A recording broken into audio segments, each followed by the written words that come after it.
Herkese merhaba, canlı yayınımıza hoş geldiniz. Medikal Akademi Güncel Sağlık Söyleşilerinde bu akşam hem sosyal yönden rahatsızlık yaratan hem de önemli bir sağlık problemi olan horlama ve uyku apnesi konusunu ele alacağız. Çok değerli bir konuğumuz bizlerle olacak. Türk Uyku Tıbbı Derneği Başkanı Sayın Profesör Doktor Hikmet Fırat konuyla ilgili bilgi verecek ve sorularımızı yanıtlayacak. Yayınımıza hoş geldiniz Sayın Hocam. Hoş bulduk. Çok teşekkürler davetiniz için. Biz de çok teşekkür ediyoruz vakit ayırıp katıldığınız için. Sevgili izleyiciler, horlama ve uyku apnesi ile ilgili öğrenmek veya sormak istediğiniz soruları bizi takip ettiğiniz sosyal medya hesaplarımızın yorum kısmına yazabilirsiniz. Yayınımızın sonunda sorularınıza yer vereceğiz. Evet hocam, horlama ile ilgili konuşmaya başlamadan önce hayatımızın önemli bir kısmını oluşturan uykudan biraz bahsedelim isterseniz. Yaşamımızın yaklaşık 1/3'ünü uyuyarak geçiriyoruz. Öncelikle sağlıklı ve kaliteli uyku ne demektir? Bunu açıklar mısınız? Evet, sağlıklı uyku gerçekten tanımı da çok önemli. Hayatımızın düzene girmesi için de tanımlamamız ve de bunu uygulamamız gerçekten çok önemli. Sağlıklı uykuda şöyle düzenli uyku, düzenli saatte uyumak ve düzenli saatte kalkmak bu işin tabii en önemli püf noktası. Ama bunun yanı sıra yattığım ortamın şu önemli. Yani ses düzeyi yönünden veya herhangi bir ses olmaması gerekiyor.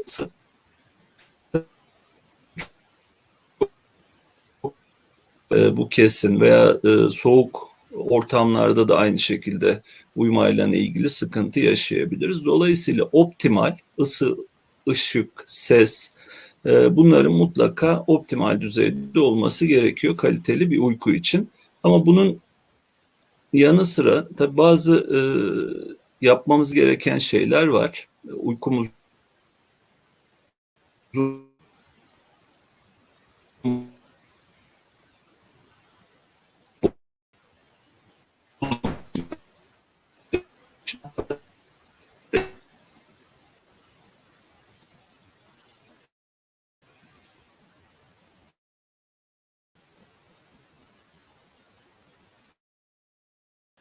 Hocam sesiniz gelmiyor ama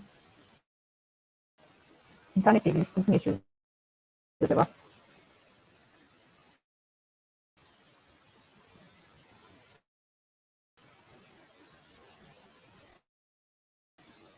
evet.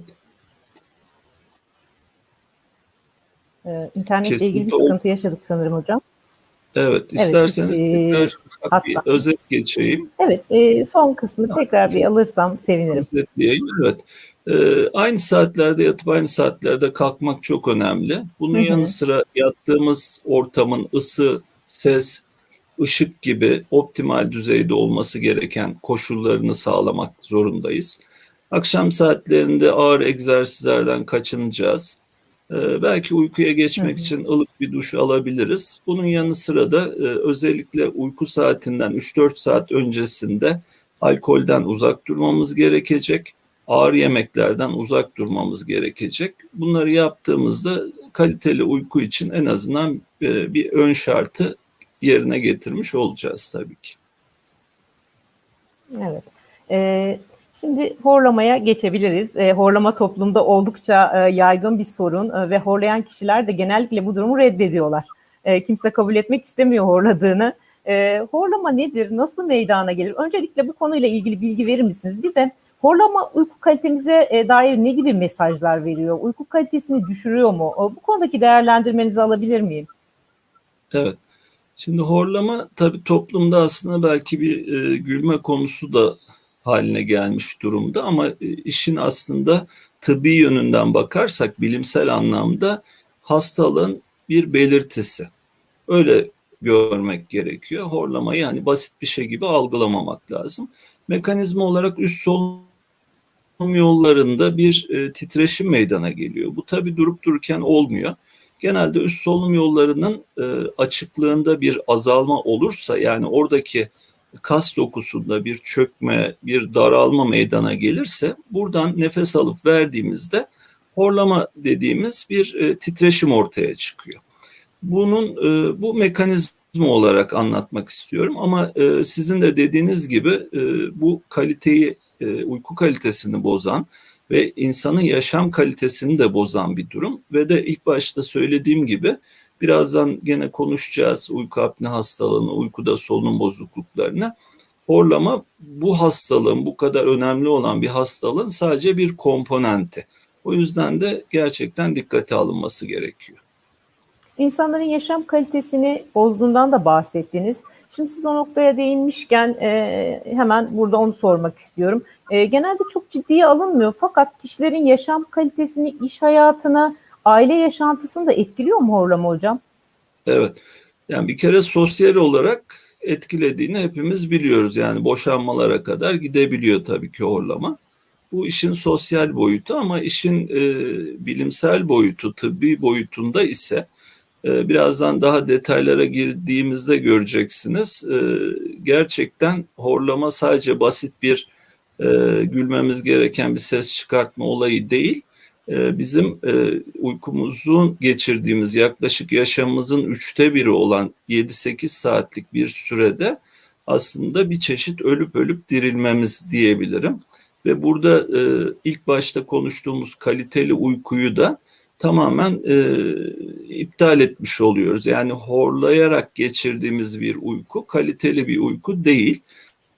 Bunu en iyi örneği nezle grip olduğumuzda görebiliriz. Yani hiç horlaması olmayan kişiler bizler biliyoruz ki nezle grip olduğumuzda burnumuz tıkandığında o gece hiç horlamayan kişiler dahi horlamaya başlıyor ve ertesi gün kalktığımızda da biraz böyle dayak yemiş gibi yorgun argın kalkıyoruz. Buradan da altını çizmek istiyorum bu olayı.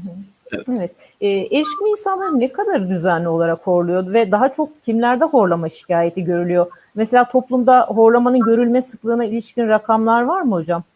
Tabii çok güzel bir soru. Şimdi tüm topluluğu aldığımızda, toplumu aldığımızda bu rakam tabii çok farklı ama daha spesifik bir yaş grubu veya cinsiyeti aldığımızda bu çok daha farklı.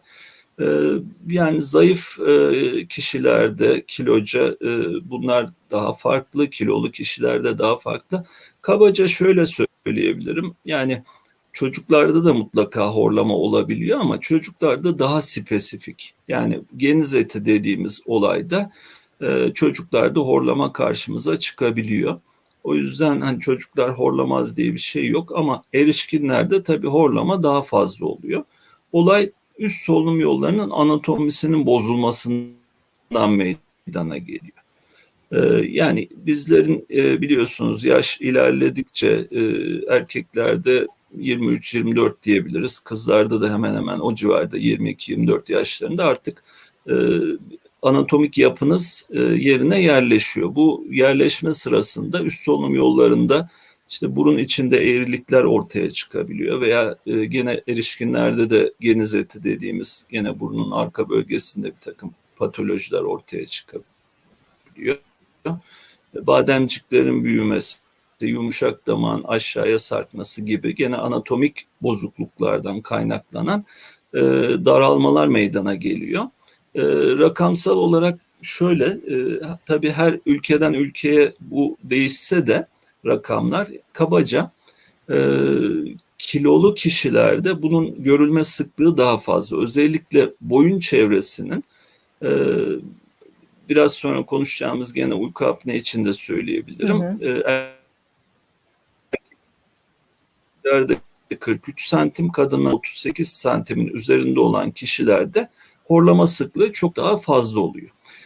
Bu aynı zamanda mesela kadınlarda menopoza girdikten sonra da gene bir takım hormonların bozulmasından kaynaklı üst solunum yollarında kollaps dediğimiz çökmeler meydana geliyor. O yüzden de horlama daha sık oluyor postmenopozal dediğimiz menopoz sonrası ama erkeklerde de özellikle 40 yaşın üzerinde daha fazla oluyor. Yani kabaca şöyle söyleyebiliriz. Hani gençlerde daha az sıklıkta görülse de eğer kiloluysa kişiler ve de üst solunum yolları artık anatomisi yerli yerine yerleştikten sonra ki bu 20'li yaşlardan sonra bahsettiğim herkeste hemen hemen horlama olabiliyor. Kabaca %40 gibi bir rakam söyleyebilirim. toplumun hani her yaş kesimine fazla. baktığımızda %40, ama spesifik bir kesimi alırsam mesela 40 yaş üzeri erkek dediğimde bu çok daha fazla karşımıza gelebiliyor. Çocuklarda horlamadan bahsettiniz. Peki çocuklarda daha çok hangi yaş grubunda ortaya çıkıyor acaba hocam? Şimdi çocuklarda burun delikleri tabii çok küçük. Yani çok daha birkaç aylık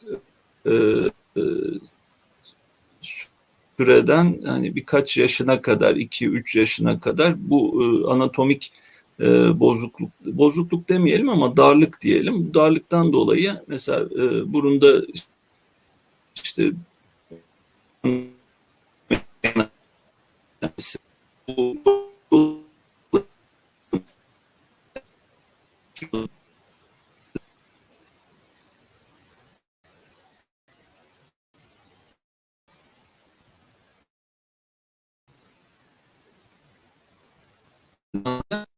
probleminden dolayı değil.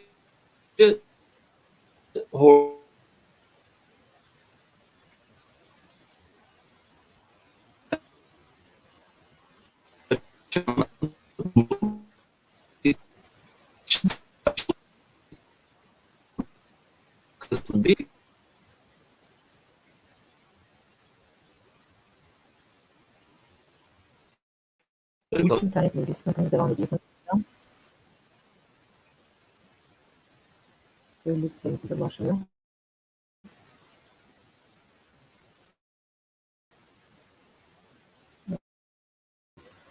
Zannediyorum. Hocam internet bağlantısında bir sıkıntı var. Biraz bekleyelim tekrar bağlanmasını.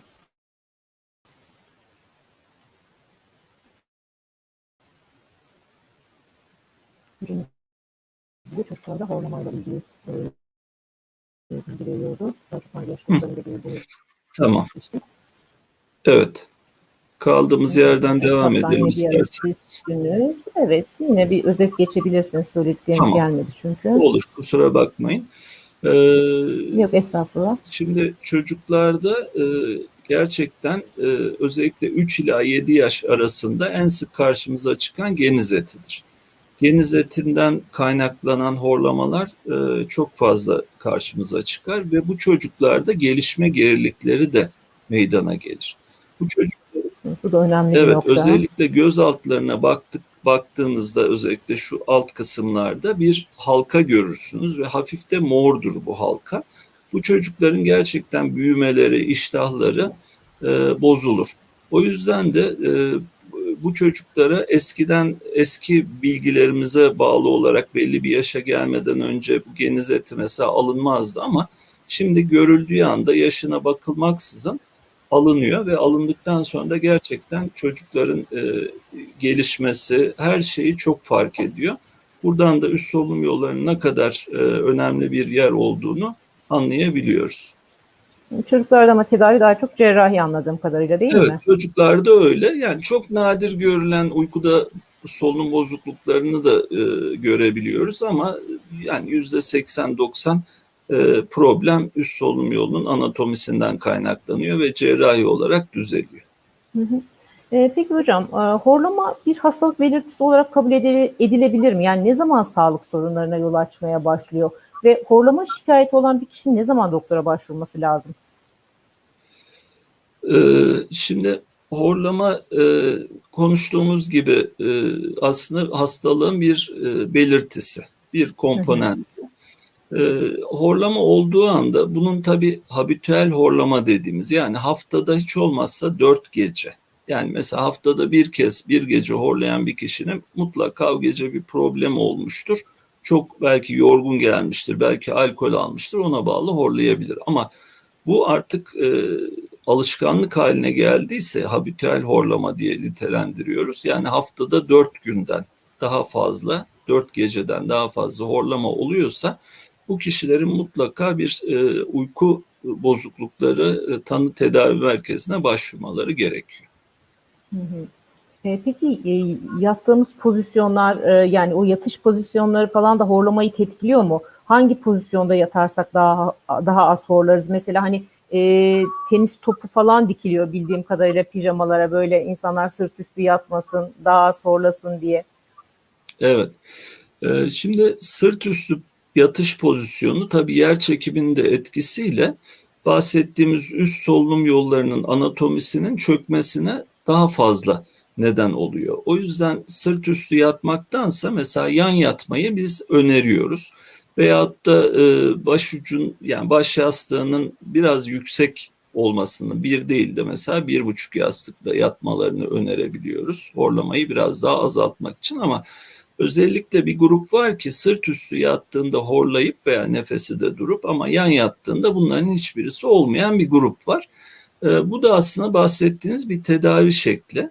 Yani uykuda solunum bozukluğu olan kişilerin bir çeşit tedavisinde bu kullanılıyor. Yani sırta mesela bir tenis topu dikmesi veya sırta bir sırt çantası alarak ona uygun formatta yapılmış bir çantalar var.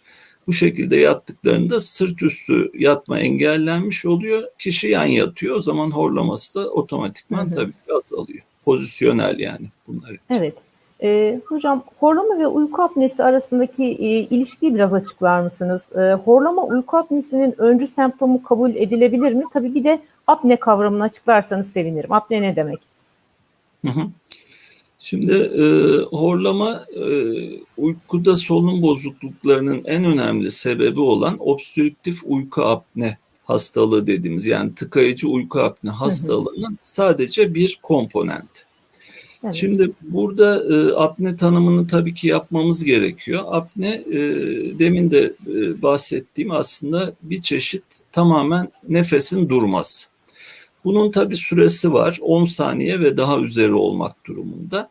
Bu genelde uykuda zaten karşımıza çıkıyor. Uykuda soluk alıp verdiğinde kişi nefesi bir anda tıkanıyor, gidiyor ve bu 10 saniye ve daha üzerinde olmak durumunda. O an ağızdan herhangi bir hava giriş çıkışı olmuyor. Bir tıkanma meydana geliyor. Eğer bu obstrüktif tipte ise, yani tıkayıcı tipte ise, bu kişi bu horlaması da kesiliyor o anda, işte 10 saniye ve üzerinde. Ondan sonra solunum yavaş yavaş gelmeye başlıyor ve üst solunum yolu açılınca buradan çok böyle gürültülü bir şekilde hava dışarıya çıkıyor. O arada kişi horlayarak da aslında nefes alıp vermeye başlamış oluyor. Bunun en önemli bir sonucu var. Bu sadece basit bir tıkanma değil. Bu hareketi yaptığında, yani horlama olup horlayarak da daha sonra nefesi açılıp uyandığında bir çeşit EEG olarak, yani beyin olarak uyanma meydana geliyor. Yani kişi gözünü açıp uyanmıyor ama beyin dalgası olarak uyanıyor. Dolayısıyla bu kişinin onlarca kez, yüzlerce kez bu iş olduğunda gece doğru dürüst bir derin uykuya geçememiş ve rahatsız bir uyku uyumuş oluyor ve bunun da sonuçlarını zaten ertesi gün görüyor kişi. Uyku apnesi için risk grupları var mı? Yani daha çok kimlerde görülüyor? Belli bir profil var mı siz mesela? Hani şu kişilerde genelde uyku apnesi görülür diyebileceğiniz bir sınıflama var mı hocam? Var, var. Şimdi demin horlayan kişileri tarif ederken aslında onun bir ipucunu vermiş oldum. Özellikle 40 yaş üzerinde erkeklerde ve menopoz sonrası kadınlarda bu sıklık çok daha fazla. Ama bizim 18-20 yaşında hastalarımız yok mu? Var, ama sıklık olarak belki %80'i bu söylediğim gruba giriyor. 40 yaş üzeri erkek ve genelde 50 yaş üzeri de menopoz sonrası kadın gruba giriyor. Ama kilo tabii burada çok çok önemli. Özellikle gençlerde, kilolu olanlarda, boyun çevresinin kalın olan kişilerde bu sıklık gerçekten çok fazla artıyor. Peki burada obezite, yani kilo çocuklarda da etkili olabiliyor mu? Mesela daha kilolu çocuklarda horlama daha çok görülüyor diyebilir miyiz? Yani çocukları da etkiliyor mu anlamında sormak istiyorum. Şimdi kilo tabii çok sıkıntılı bir durum. Yani sadece bel çevresindeki kilo artışı değil, burada boyun çevresi tabii çok önemli bizim için. boyun çevresinde dıştan, yani üst solunum yolu anatomisini dıştan etkileyecek, dıştan bası Hı hı. yapacak her türlü şey, bu bir kitle de olabilir. Hı hı. Kilo da zaten bunlardan bir tanesidir. O yüzden bu kısmı mutlaka zayıflatmak gerekiyor. Yani genel anlamda kilo hakikaten diğer hastalıkların da eşlik etmesi anlamında çok büyük sıkıntılı. Bu çocuklarda tabii erişkinler kadar olmasa da gene onlarda da sorun çıkarabiliyor. Yani aşırı kilolu çocuklarda da tabii horlama daha sık karşımıza gelen sebeplerden bir Evet. tanesi. Peki biraz da genetik kısmını sormak istiyorum. Ailesel bir yatkınlık söz konusu olabiliyor mu uyku apne sendromunda? Yani bir de yüz iskeletsel yapının uyku apnesi görülmesinde önemi var mı? Evet. Şimdi bizim iki tip şeyimiz vardı, tanımlamamız vardır. Bir genotip, bir de fenotip dediğimiz. Şimdi genotip aslında genetikten geliyor. Fenotip ise dış görüntü. Şimdi kişinin annesi babasına mutlaka bakmak gerekiyor. Yani onların fenotipleri sonuçta çocuğa da yansıyor bir çeşit. Hani mutlaka annesi babası horluyorsa çocuk da horlayacak diye bir şey yok, veya uyku apnesi olan kişilerin çocuklarında mutlaka uyku apneli olacak diye bir şartı yok. Ama bunu göstermişler. Bazı özel popülasyonlarda ailesel uykuda solunum bozukluğu, yani uyku apne hastalığı olduğunu, ailesel geçişler olduğu gösterilmiş. Ama söylediğim gibi fenotip çok önemli. Yani kişinin kendi öz anne babasının genel yapısı, fiziki yapısı nasılsa sonuçta çocuk da ona benzeyeceğini düşünerekten dikkat etmek gerekiyor. Yani kilolu anne babanın çocuğu da eğer kilolu olursa aynı sıkıntıları o da yaşayabilir. Hı hı. Peki uyku apnesinin yaşam biçimiyle ilgisi var mı hocam? Bu spor yapmayanlar, sedanter yaşayanlar risk altında mı? Hı hı. Şimdi tabii hepsinin ucu aslında kiloya dayanıyor. Yani kilo yapan her türlü yaşam tarzı bu sıkıntıyı yaratıyor. Ee, Mesela çok sık karşımıza çıkan sebeplerden bir tanesi erkeklerde askerlik. Mesela askerde aşırı kilo alıp gelen kişiler aynı şeyi söylüyor. Ben mesela askere gitmeden önce işte şu kadar kiloydum, hiçbir sıkıntım yoktu, ama askerden geldim aşırı kilo aldım. Ve bunu yaptıktan sonra, kilo aldıktan sonra çok fazla işte horlamalar vesaire, birçok yaşam tarzında bozukluklar meydana geliyor.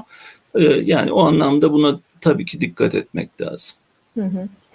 Uyku apnesi tehlikeli bir hastalık mı? Hayatı tehdit eder mi? Çünkü zaman zaman duyuyoruz. Mesela hani uykuda öldü, kalp krizi geçirdi deniliyor ama altında mesela uyku apnesi çıkabiliyor. Yani uyku apnesine bağlı gelişen en önemli hayati risk içeren problemler hangi organlarda meydana geliyor?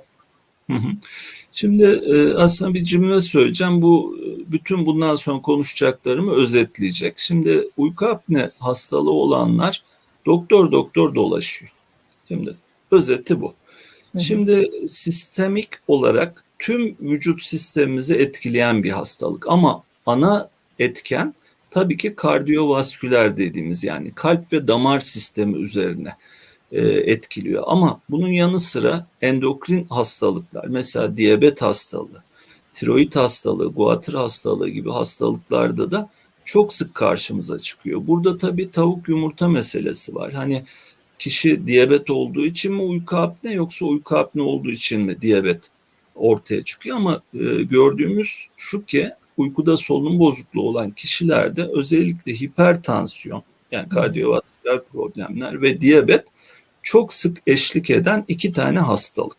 Ama bunun yanı sıra kişilerde impotans dediğimiz cinsel güç düşüklüğünden tutun çocuk olamamasına kadar, depresyondan tutun hafızada zayıflamaya kadar birçok problemi de beraberinde Beraberinde getiren bir getiriyor. durum. Yani doktor doktor dolaşmaktan kastım bu. Kişi bazen psikiyatriste gidebiliyor, bazen üroloğa gidebiliyor, bazen endokrine. Şu anda ama tabii branşlar arasında, yani hekimler arasında da uykuda solunum bozuklukları çok güncel bir konu olduğu için hekimler de bunun farkında. Bize mesela şimdi birçok bölümden, birçok branştan, göz hastalıkları dahil birçok branştan bize hasta gelmeye başladı. Bunda acaba uykuda solunum bozukluğu olabilir mi diye, gerçekten birçok hastalığın aslında ana kaynağı diyebiliriz. Hı hı. Şimdi pandemi dönemindeyiz hocam ve uyku apnesi COVID-19 için bir risk faktörü müdür? Yani pandemi döneminde daha büyük problemlere yol açabilir mi? Belki izleyicilerimiz bunu da merak ediyor olabilirler. Evet.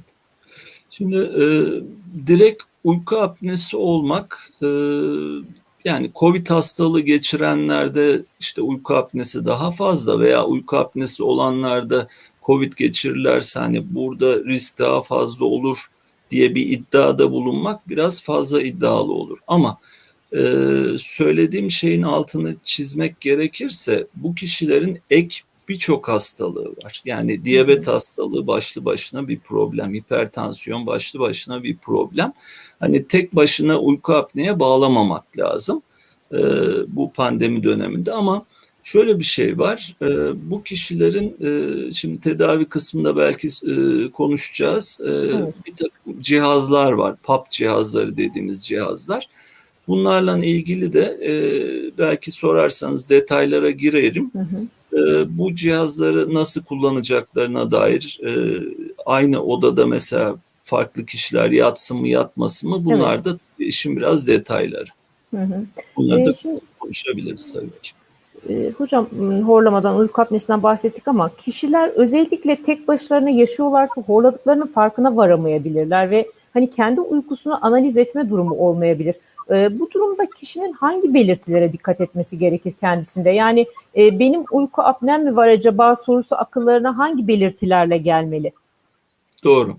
Şimdi burada aslında bizim klinik olarak bir yaklaşımımız var. Yani hastalar uyku laboratuvarımıza başvurduklarında genelde 3 tane soru sorarız. Bunlardan bir tanesi işte horlamanız var mı, ama dediğiniz gibi hani nadir de olsa yalnız yaşıyorum, hani kimse söylemedi diyenler olabiliyor, ama bu birinci sorudan sonra ikinci soru, gece uykuda tıkanma hissediyor musunuz, ya da yanınızda yatanlar gene aslında bizim için çok önemli. Sizin nefesinizin durduğunu söylüyor mu? Yani tanıklı apne dediğimiz bir durum. Bunu söylüyorlar mı diye ikinci sorumuzu soruyoruz. Bir diğer sorumuz da sabahları kalktığınızda uykunuzu almış mı kalkıyorsunuz, yoksa yorgun argın mı ve gün içinde de uykuya meyiliniz var mı? Yani olduğunuz yerde, oturduğunuz yerde uyuklamalar oluyor mu? Olur olmaz pozisyonlarda, mesela bir uzun yolculuk olabilir, şehir içinde otobüse bindiğinde olabilir veyahut da bir gazete kitap okurken oturduğu yerde uyuklamalar olabilir. Bunları klinik olarak tabii ki değerlendiriyoruz. Ondan sonra uyku testi yapılsın mı yapılmasın mı karar veriyoruz. Şehir içinde otobüse binerken dediniz de burada meslek gruplarının da yeri gelmişken sormak istiyorum. Mesela uzun yol şoförü veya bu şekilde hani araç kullanmayı gerektiren mesleklere sahip kişilerin ehliyet almadan önce bu şekilde uyku apnesi olup olmadığına dair bir rapor sunmaları veya bununla ilgili herhangi bir tetkik isteniyor mu acaba hocam bu kişilerden? Evet, şimdi çok güzel bir konuya değindiniz. Bu konuyla ilgili aslında bir araştırma da yapmıştık. Bilimsel olarak yayınlandı. Uzun yol şoförlerinde işte uykuda solunum bozuklukları, yani uyku apne riski daha mı fazladır değil midir diye. Genel anlamda daha fazla olduğunu gördük toplumda. Çünkü bu kişilerin çoğu özellikle bel çevresi geniş olan kilolu, obez kişiler ve sedanter, yani çok da fazla hareket eden kişiler değil. O yüzden sıklık olarak tabii topluma göre daha fazla sıklığı olduğunu gördük.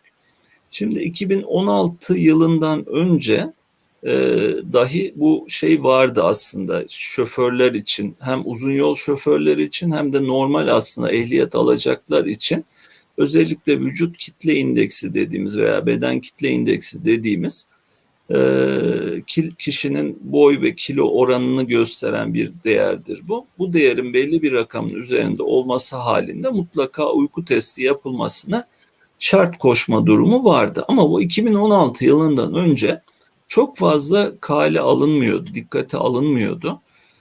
Ama ne oldu 2016 yılından sonra? 2016 yılından sonra bu iş çok ciddi hale geldi. Yani kişilerin, özellikle ehliyet alacak kişilerin veyahut da ehliyetini değiştirecek kişilerin mutlaka ama mutlaka bir hekim kontrolünden geçmesi gerekiyor. Ve bu geçerken bir takım soruları cevaplıyorlar. Ama burada gözden kaçmayan bir şey var ki kişinin vücut kitle indeksi. Yani siz muayene için hekime gittiğinizde ne kadar soruları yanlış da cevaplasanız sonuçta bir vücut kitle indeksiniz eğer 33'ün üzerinde ise bu durumda eğer uyku testi yaptırmamışsanız mutlaka hekim sizi bir uyku laboratuvarına yönlendiriyor. Ve uyku laboratuvarındaki sonuca göre eğer saatteki nefes durma sayısı 15'in üzerinde çıkar ise o zaman mutlaka bunun tedavisine olmak zorundasınız. Tedavi olmadan sizin ehliyetiniz ne yenilenir ne de sıfırdan ehliyet alabilirsiniz. Çünkü önemli bir konu. Bir sürü can emanet onlara. Evet. Bunların iyi takip edilmesi lazım. Peki hocam, uyku apnesinden şüpheleniliyorsa yani tanı nasıl konuluyor ve teşhiste altın standart diye bir kavram var galiba. İşte o altın standart nedir? Yani uyku apnesinin kesin tanısını koymak için bu uyku laboratuvarlarında mutlaka uyku testini yapmanız gerekiyor mu? Evet.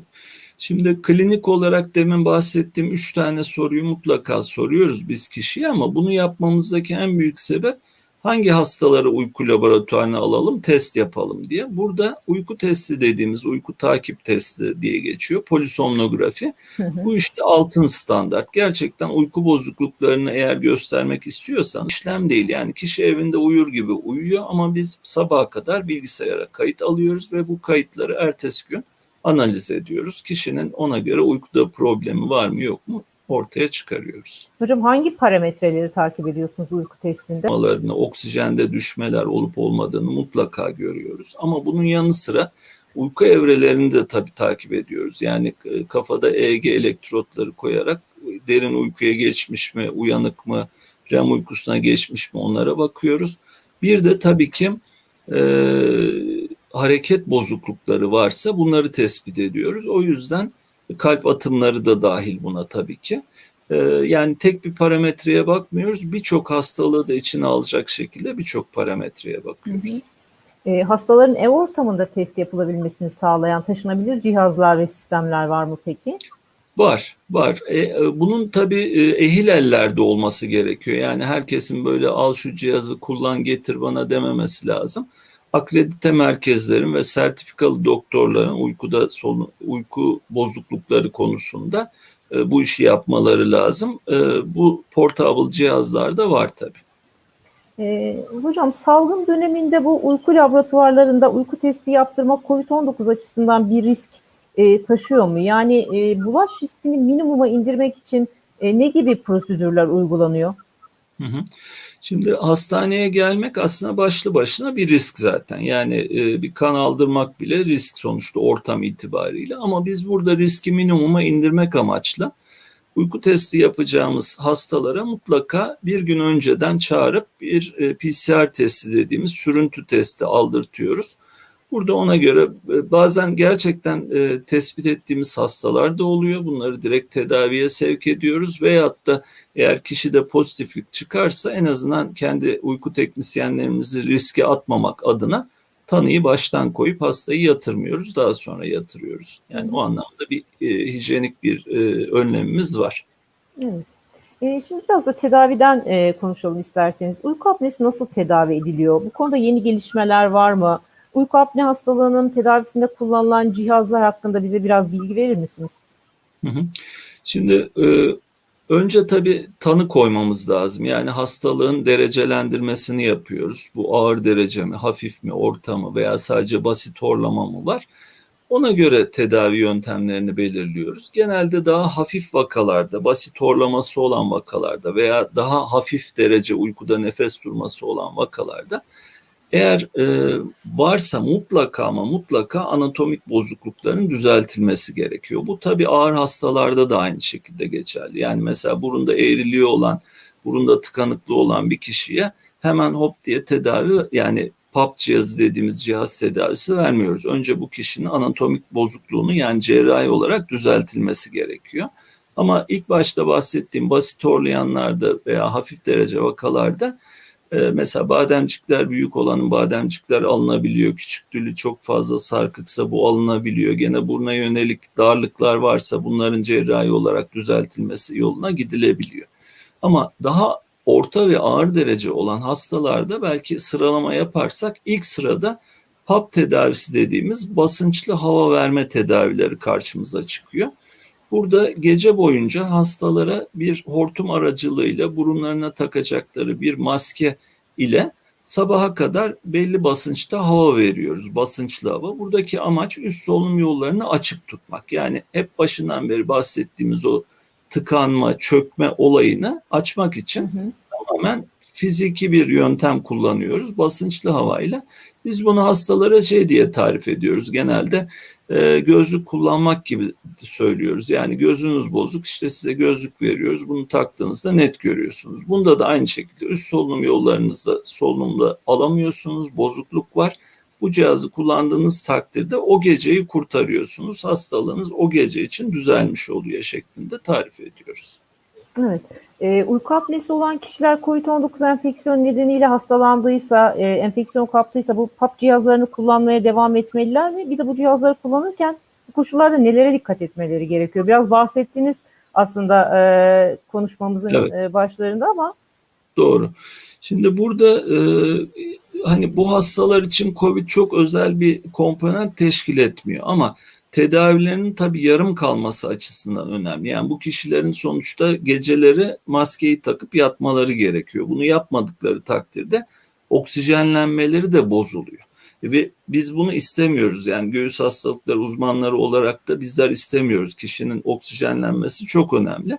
O yüzden eğer uykuda solunum bozukluğu varsa ve bu PAP cihaz dediğimiz cihazları kullanıyor ise bunu hastalık süresince de kullanması gerekiyor. Burada sadece dikkat etmesi gereken aynı odayı paylaştığı yatak partneri. Eğer kişi aktif olarak COVID ise yani mikrop saçıyorsa odasını ayırmasını istiyoruz. En azından bir 15 günlük bir süre içinde. Çünkü bunlar basınçlı hava verip bir taraftan hastanın nefesini almasını sağlıyor ama aynı maske üzerinden nefes de veriyor. Dolayısıyla bu kişinin her nefes verdiğinde dışarıya mikrop saçması da söz konusu. O yüzden COVID pozitif olan yani PCR'ları pozitif olan ve COVID aktif olarak geçiren kişilerin izolasyona alınması gerekiyor. Kendisinin farklı bir odada yatması lazım ama hani cihaz kullanmaması diye bir şey söz konusu değil. Evet. Hocam yayınımızın sonuna doğru yaklaşıyoruz fakat izleyicilerimizden gelen bazı sorular var. Hasibe Hanım Hasibe Tepe demiş ki iyi akşamlar, stres horlamaya neden olur mu? Şimdi psikolojik komponent tek başına horlama değil ama uyku bozukluklarına sebep olur. Şimdi horlamaya sebep dediğim gibi en önemli şey üst solunum yollarını çökerten, bunun mesela başında işte yorgunluk gelebilir, alkol gelebilir veya antihistaminik dediğimiz mesela bazı ilaçlar var. Bunlar da aynı şekilde üst solunum yollarının gevşemesine sebep olur. Bu tür komponentler, bu tür etkenler kişinin üst solunum yollarının çökmesine neden olur ve bu çökme sonucunda da horlama meydana gelir. Ama tek başına hani stres eşittir horlama demek tabii yanlış olur. Evet. Baran Bağdatlıoğlu size bir soru yöneltmiş. Uyku apne hastalığı ve hipertansiyon, diyabet hastası olan çalışan malulen emekli olabilir mi ve bulaş riski yüksek alanda çalıştırılması uygun mudur? Teşekkür ederim hocam diyor. Şimdi maluliyet şöyle önemli bir konu maluliyet konusu. Çünkü gerçekten ağır derece, ileri derecede uykuda nefes durma problemi olan, uyku apne hastalığı olan kişiler bize sağlık kurullarına başvuruyor. Ve burada uyku testinin yapılması şart tabii veya uyku testi yapılmış olan kişiler de başvurabiliyor. Buna göre belli oranda engellilik oranları, iş gücü kaybı oranları alabiliyorlar. Eğer bu kişi ağır derece hasta ise bahsettiğim gibi yanında hipertansiyon da olabiliyor, yüksek tansiyon, diyabet de olabiliyor. Tabii her hastalıktan ayrı ayrı puanlar alınıyor. Şimdi burada maliyet demek yanlış. İş gücü kaybı veya engellilik almak biraz daha farklı. Maliyette çünkü tamamen kişinin artık hiç iş görememesi, hani bir adım dahi atamaması gerekiyor maliyette, ama iş gücü kaybı konusunda başvurular tabii çok sık oluyor ve hastalığın ağırlığına göre bu belli oranda iş gücü kaybı oranları alıyor. Aynı sorunun ikinci kısmında da bulaş riski olanlar alanlarda çalışmasına bir risk var mıdır diye sormuş. Şimdi burada yani devletin belirlediği risk grubu içinde değil. Yani biliyorsunuz devlet bunu belirlerken bakanlık mesela astımla koahı dahi ayırdı. Yani astım hastası olmak mesela COVID ortamında çalışmamayı veya işte işe gitmemeyi gerektirmiyor. Ama kişi eğer kronik bronşit koa hastası ise ve bu raporla tespit ediliyor ise o dönem işten ayrılıyordu. Yani en azından dinlenme sebebiydi, işe gitmeme sebebiydi. Şu anda tabii şartlar değişti ama uyku apnenin böyle bir komponenti yok. Teşekkür ediyoruz hocam. Şimdi son olarak horlama ve uyku apne sorunu olan kişilere ne gibi uyarılarda ve önerilerde bulunmak istersiniz? Uyku apnesi tedavi edilmezse ne gibi sonuçlara yol açar? Vermek istediğiniz mesajları alabilir miyim? Tabii. Şimdi başından beri aslında söylüyoruz. Yani bu işi gerçekten ciddiye almak gerekiyor. Hani en basitinden horlaması olanların mutlaka işi ciddiye alması lazım. Hele de yatak partnerleri dediğimiz, yani kişinin yatak eşlerinin eğer böyle bir tespiti varsa yani hiçbir zaman hastalar kendiliğinden bize gelmiyor. Mutlaka yatak partnerleri bir şekilde elinden tutup getiriyor. Hani söylemem gereken özellikle cümle, bu kişilerin mutlaka bir uyku bozuklukları merkezine başvurmaları. Ve arkasından da şunu ilave etmek istiyorum. Eğer kişide uyku apne hastalığı çıktı ise, hele de bu orta ve ağır derece bir hastalık olarak karşılarına çıktıysa mutlaka ama mutlaka bunların tedavisi edilmesi gerekiyor. Bu da ikinci vermemiz gereken mesaj. Yani uykuda solunum bozuklukları gerçekten çok önemli. Solunum zaten eşittir yaşam. Yani soluk almayan bir kişinin yaşaması da mümkün değil. Kaliteli yaşaması zaten mümkün değil. O açıdan burundan başlayarak ciğerlere kadar giden solunum sistemimizin gerçekten doğru çalışması lazım, sağlıklı çalışması lazım. Yayını bitireceğim ama Erner Kaykak diye bir izleyicimiz uyku apnesi teşhisi olduğunu, Cerrahpaşa'ya pandemiden dolayı gidemediğini ve cihaz alamadığını belirtmiş. Ama hani burada yol göstermenizi istiyor gibi algıladım ben. Şimdi bazı uyku merkezlerinde çekiniyor arkadaşlar. Yani mesela uyku testi yapmak o kadar riskli değil ama maske titrasyon dediğimiz, yani basınç ayarı yaparken şimdi demin bahsettiğim gibi odaya girip çıkmak gerekiyor. Yani teknisyenin odaya girip çıkması aslında teknisyen için bir risk. Şimdi bunu ben şöyle tarif etmiştim. Benim kendi uyku merkezimde, uyku bozuklukları merkezinde biz tüm hastalara, yani tanı koyduğumuz veya tedavi için yatırdığımız, yani buradaki seyircimizin bahsettiği bu ikinci gece yatacak. Bir gece tanı konmuş, bir gece de titrasyon, yani cihazın basınç ayarı yapılması için yatacak hastalara, tüm hastalara biz mutlaka bir gün önceden PCR testi yapıyoruz. Bu testin negatif çıktığını gördükten sonra zaten laboratuvara yatırıyoruz. Burada böyle bir işlem yapılması gerekiyor. Şimdi hani o merkez yapar yapmaz o konuda bir şey diyemem ama biz büyük bir merkeziz. Sonuçta bu merkezde bunu yapıyoruz. Şu anda titrasyon amaçlı hasta da yatırıyoruz. Cihazları da veriyoruz hastalara. Evet. Sayın Profesör Doktor Hikmet Fırat, Medikal Akademi Güncel Sağlık Söyleşilerinde bizimle birlikte olduğunuz için çok teşekkür ediyoruz. Çok önemli bilgiler paylaştınız. Çok bilgilendirici bir sohbet oldu. Sağ olun. Ben çok teşekkür ediyorum. Tekrar davet ettiğiniz için ve böyle bir imkanı sağladığınız için. Rica ediyoruz. Siz de değerli vaktinizi ayırdınız. Bizimle birlikte oldunuz. Sağ olun hocam. Sevgili izleyiciler, bu akşam da süremizin sonuna geldik. Medikal Akademi